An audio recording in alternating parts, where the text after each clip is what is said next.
Before the rise of the Nazis, wouldn't you say meddling of Western powers or U.S. powers had something to do with that, because maybe workers' parties wanted to rise up and... It's not a secret. Again, we have plenty of internal records. I mean, what's now called appeasement, bad thing, appease the Germans, that was regarded as a sensible policy.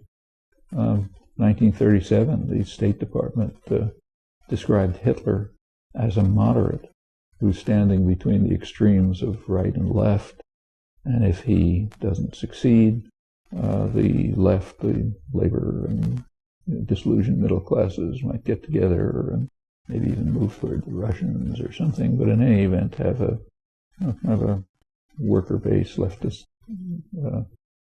government which the U.S. won't tolerate. Britain even worse. They didn't want it. They had tight business interests with Germany. The U.S. did too, but the Britain much more so.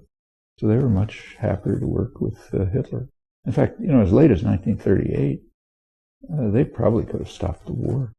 Germany wasn't ready for war then, but they wouldn't do it.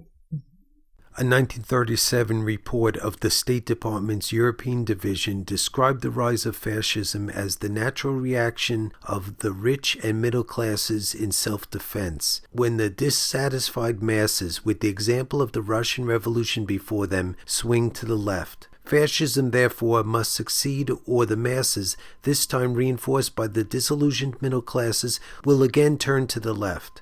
The report also noted that if fascism cannot succeed by persuasion in Germany, it must succeed by force.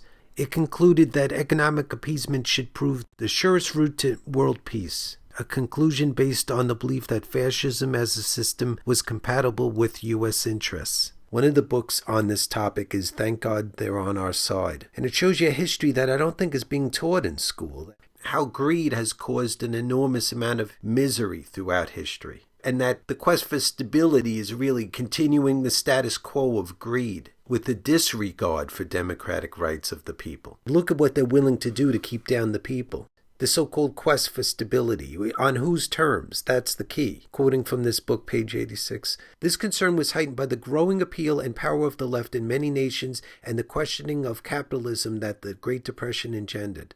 While experimentation and change were called for at home, it was not a time for new initiatives abroad. Policies were pursued to enhance the status quo, not to challenge it.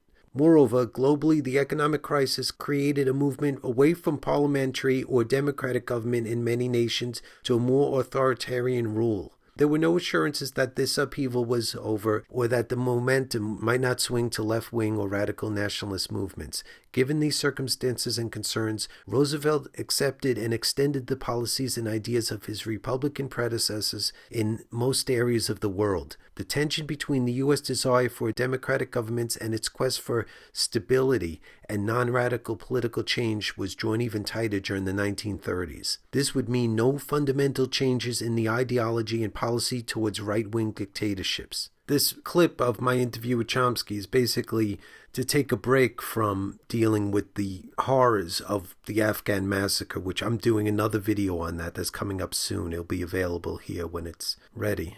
These are the links to the previous videos about that.